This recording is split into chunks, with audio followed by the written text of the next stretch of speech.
जिस चीज़ को इस्लामी अखलाकियात से ताबीर करते हैं वो कुरान व हदीस की रूह से दरअसल 4 मरातिब पर मुश्तमिल है: ईमान, इस्लाम, तक़वा और एहसान।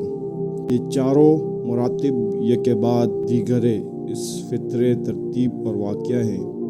हर बात का मर्तबा पहले मर्तबे से पैदा और लाज़मन इसी पर कायम होता है, और जब तक नीचे वाले मंजिल व महकम न हो जाए दूसरे मंजिल की तामीर का तसव्वुर तक नहीं किया जा सकता। पूरी इमारत और ईमान को बुनियाद की हैसियत हासिल है। इस बुनियाद पर इस्लाम की मंजिल तामीर होती है, फिर इसके ऊपर तक़वा और इस पर से ऊपर एहसान की मंजिलें उठती हैं। ईमान न हो तो इस्लाम व तक़वा या एहसान का सिरे से कोई इम्कान ही नहीं। ईमान कमज़ोर हो तो इस पर किसी बालाई मंजिल का बोझ नहीं डाला जा सकता। ऐसी कोई मंजिल तामीर कर भी दी जाए तो वो बूदी और मुतज़लज़ल होगी।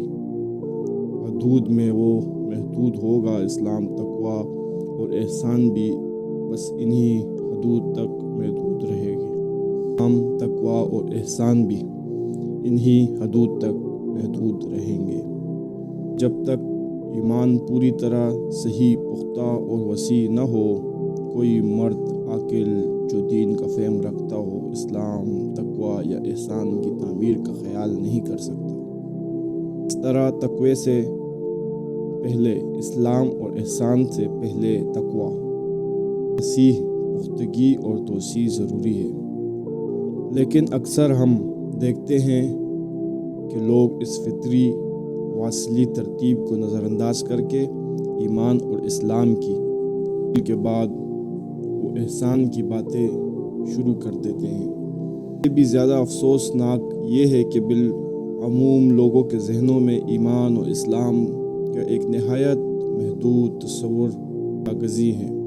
इसी वजह से वो समझते हैं कि महज वज़ा, कता, लिबास, नशिस्त और बराख़स्त का अक्ल व शर्ब और ऐसे ही चंद ज़ाहिरी चीज़ों को एक मुकर्रर नक्शे पर डाल लेने से तक़वे की तकमील हो जाती है, और फिर इबादत में नवाफिल और अज़कार, वज़ाइफ और ऐसे ही बाज़ अमाल इख्तियार करने से एहसान का बुलंद मकाम हासिल हो जाता है। हालांकि बसा औक़ात इसी तक़वे और एहसान के साथ साथ लोगों की ज़िंदगियों में ऐसी सरीह अलामात भी नज़र आती हैं जिससे पता चलता है कि अभी इनका ईमान ही सिरे से दुरुस्त और पुख्ता नहीं हुआ।